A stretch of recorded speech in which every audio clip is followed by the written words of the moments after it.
Assalamu alaikum, dear students. As you know, today's our topic is use of minerals because we are continuously studying minerals. And this is class 8th, subject is geography. And today is 25th of April 2020. Also, आज माही मुबारक का पहला दिन भी है, आप रोज़े से होंगे। तो हम ये छोटा सा एक आज यूज ऑफ मिनरल्स पे डिस्कस करेंगे। ये छोटा सा टॉपिक है। तो इसमें सबसे पहले जो है मैं आपको ये बताऊंगा कि मिनरल्स जो है वो कहाँ कहाँ पर इस्तेमाल किए जाते हैं। मैंने आपको मिनरल्स की टाइप्स बताई है कि उसमें मेटालिक मिनरल्स होती है और नॉन मेटालिक मिनरल्स होती है। मेटालिक मिनरल्स और नॉन मेटालिक मिनरल्स अलग अलग तरीके पे इस्तेमाल होती है। तो ज़्यादातर मिनरल्स जो है वो हम अपने रोज़मर्रा की ज़िंदगी में देखते आते हैं कि कंस्ट्रक्शंस में इस्तेमाल होती है।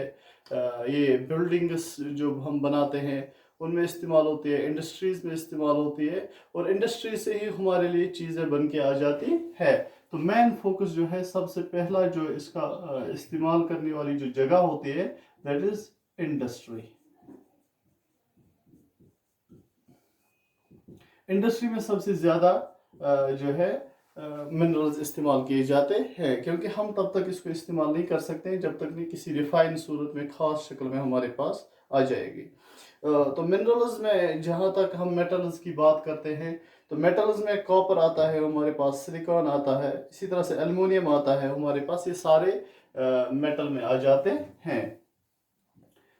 सपोज कॉपर है हमारे पास, हमारे पास एल्युमिनियम है,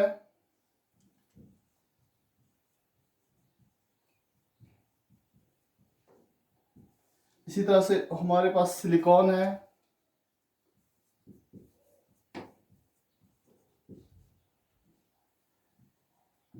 इसी तरह से हमारे पास जेम्स होती हैं जो डायमंड की शक्ल में या हमारे पास ज्वेलरी की शक्ल में आ जाती है। तो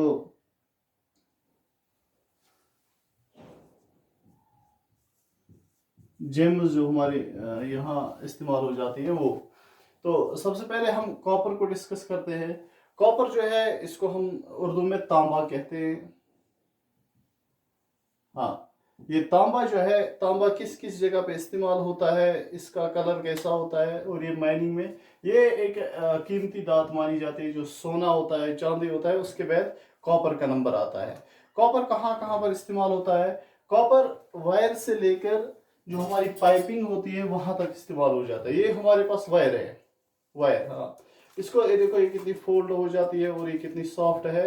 ये कॉपर वायर है हमारे पास। तो ये भी बन जाती है इससे। या हमारे पास इसके अलावा कुछ यूटेंसिल्स होते हैं जो हम किचन वेयर में, उससे हम, फॉर एग्जांपल ये है हमारे पास, ये ये अक्सर शादी ब्याह खुशियों के मौके पे कश्मीर में इस्तेमाल होती है। तो ये हमारे पास है, ये भी कॉपर से बनी हुई है, ये पूरी कॉपर से बनी हुई है। इसी तरह से हमारे यहाँ मशहूर चीज़ जो है वो हम नमकीन चाय के तौर पर इस्तेमाल करते हैं। उसमें नमकीन चाय, ये समोवार, ये भी कॉपर का बना हुआ है।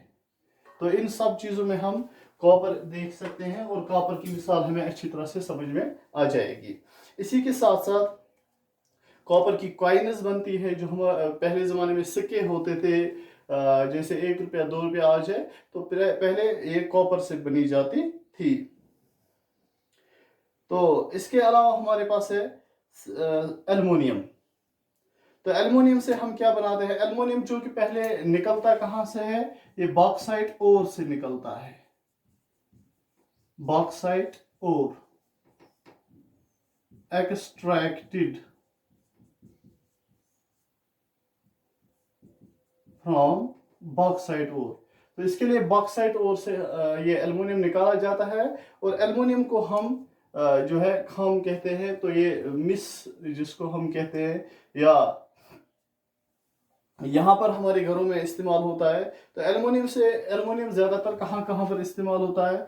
यहाँ पर मैंने आपको कॉपर में बताया, ये वायर जो हमारे पास होती है, या तांबे के जो बाकी चीज़ें, पाइप होती है वगैरह वगैरह। तो ये सारी चीज़ें जो है इसमें इस्तेमाल होती है। यूटेंसिल्स आ जाते हैं, जो हम किचन में इस्तेमाल करते हैं, या किचन वेयर हम बताएंगे, किचन वेयर में भी आ जाती है। तो ये सारी चीजें इसमें आ जाती है, और भी बहुत सारे इसके इस्तेमाल की चीजें हैं। एल्युमिनियम जो है एक्सट्रैक्टेड फ्रॉम बॉक्साइट, और इसका वही ऑरिजिन है। ये किस में इस्तेमाल होता है? ऑटोमोबाइल इंडस्ट्री में।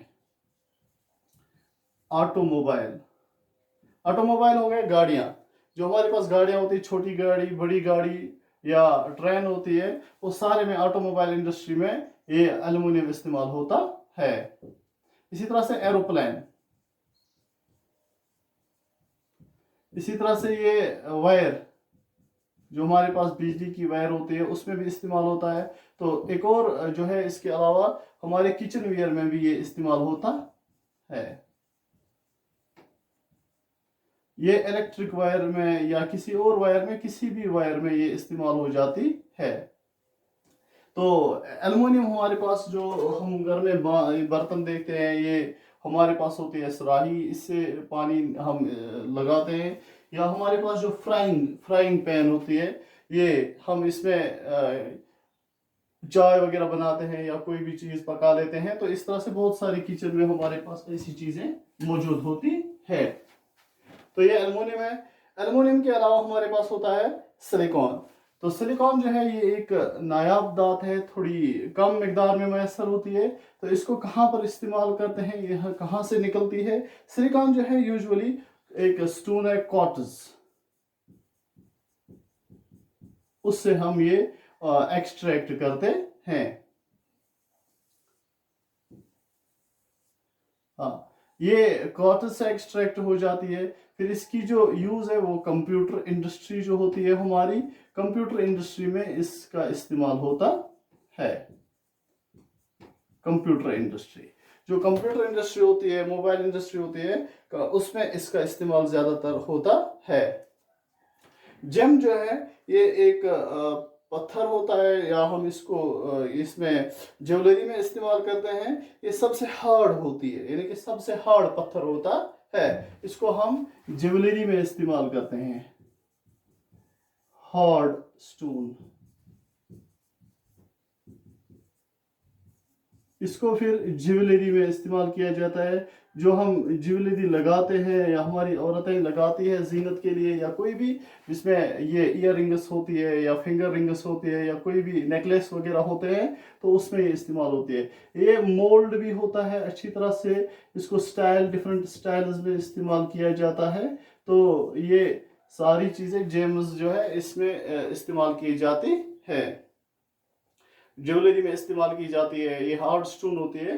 तो यूजुअली हम यहाँ पर अगर हम ये गोल दायरा बनाते हैं, तो ये ऊपर की जो स्टोन होती है, यहाँ पर ये जेम होती है।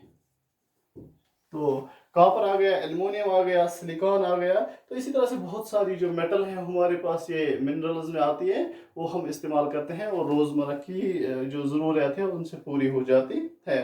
लेकिन मसला जो ये है कि कंजर्वेशन, हमारे पास जो मिनरल्स है उनकी तादाद क्या है? एक बड़ा मसला हमारे सामने खड़ा है, वो है कंजर्वेशन ऑफ मिनरल्स। कि हमारे पास जो मिनरल्स आते हैं, ये कहाँ से आते हैं? मैंने पहले ही बताया आपको कि मिनरल्स जो है वो नेचुरली ओकरिंग सब्सटेंस है, वो जमीन में कुदरती तौर पर बनता है, इसमें इंसान का कोई अमल दखल नहीं होता है। तो जब ये कुदरती तौर पर बनता है, इसकी जो इसकी जो बनने की रफ्तार है, इसकी जो बनने की रफ्तार है, प्रोसेसिंग रेट है, वो बहुत सुस्त है बनिस्बत उसके कि जिस तरह से इंसान इसको इस्तेमाल करते हैं। ह्यूमंस बड़े पैमाने पे इसको इस्तेमाल करते हैं। हमारी कंस्ट्रक्शंस, हमारी इंडस्ट्रीज बहुत आगे बढ़ चुकी हैं, और वो इसको बहुत इस्तेमाल करती हैं। तो इस तरह से हमारे यहाँ मिनरल्स जो है वो एग्जॉस्ट होती जा रही हैं। यहाँ पर बड़ा मसला जो है हमारे सामने भी, आपके सामने भी, आती दुनिया के सामने भी, वो कंजर्वेशन का है। अब क्या करें, कैसे करें इसको कंजर्वेट? क्योंकि रेट ऑफ प्रोसेसिंग जो है वो रेट ऑफ एग्जॉस्शन से कम है, और रेट ऑफ एग्जॉस्ट ज्यादा है। तो इसके लिए हमारे पास एक 3 टाइप फार्मूला होती है, उसको हम चूंकि पहले आपको एक चीज अच्छी तरह से पता होनी चाहिए कि जो ये मिनरल्स होते हैं ये नॉन रिन्यूएबल कैटेगरी में आ जाते हैं। नॉन रिन्यूएबल क्या हो गया? नॉन रिन्यूएबल हो गया वो जो हम रिन्यू नहीं कर सकते हैं। दूसरी टाइप है रिन्यूएबल, जैसे सोलर एनर्जी है, इसको हम रिन्यू कर सकते हैं, रीयूज कर सकते हैं, वाटर को रीयूज कर सकते हैं, लेकिन ये non renewable source of energy है ना। हम इसको दोबारा इस्तेमाल ऐसे नहीं कर सकते हैं जब तक न ये अपनी रफ्तार से फिर से तैयार हो जाएगी। तो नेचुरली प्रोसेस से जब ये तैयार हो जाएगी तब हम इसको ह्यूमन मेड में इस्तेमाल अपने तरीके से फिर रिन्यू करके ये इसको रिशेप करके इस्तेमाल कर सकते हैं। तो 3 पॉइंट फार्मूला है हमारे पास। सबसे पहला ये है कि क्योंकि जब हमको पहले ही ये पता है कि रिसोर्स जो है वो 1000 ईयर्स लेता है बनने में, फॉर्म हो जाने में, तो हमें इससे पहले ही सोचना है कि हम इसको कैसे बचा पाएंगे। तो हमारे पास सबसे जो पहला चीज है वो है रिड्यूस वेस्टेज, कि हम इसकी वेस्टेज जो है वो कम करेंगे, इसको मिनिमाइज करेंगे, इसको कम करेंगे, इसको मिनिमाइज करेंगे ताकि हमारी अगली नस्लों तक ये पहुंच पाएगा। और इसको कम करके ये कहाँ कहाँ पर हम वेस्टेज कम कर सकते हैं? जब माइनिंग होती है उसकी, या इंडस्ट्री में इस्तेमाल होती है, शेपिंग होती है, तो वहां पर हम इसको मिनिमाइज कर सकते हैं। इसकी वेस्टेज जो होगा ज़ाया होना, उससे बचाना है। नंबर 2 जो है हमारे पास वो है कि हम इसको रिसाइकल करें।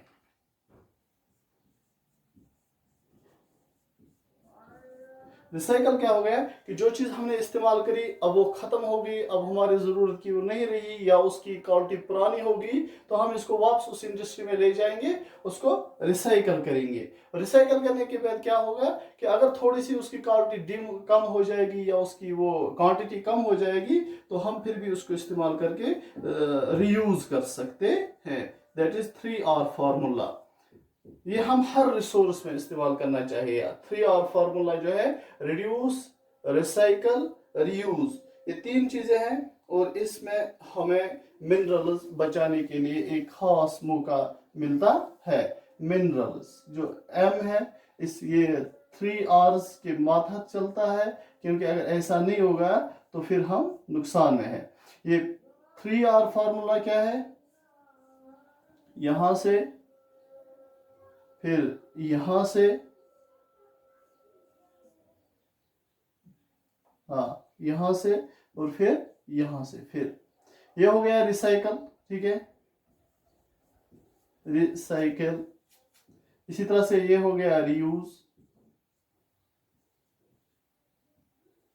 यहां हो गया रिड्यूस।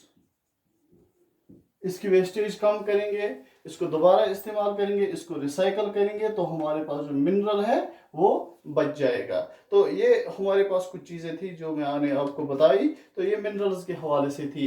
मिनरल्स हमारे लिए कीमती है क्योंकि मिनरल्स हमारे लिए सहूलियात मैसर करती है। अब बहुत सारे रिसोर्सेस और भी है। हमारा कल का टॉपिक रहेगा पावर रिसोर्सेज।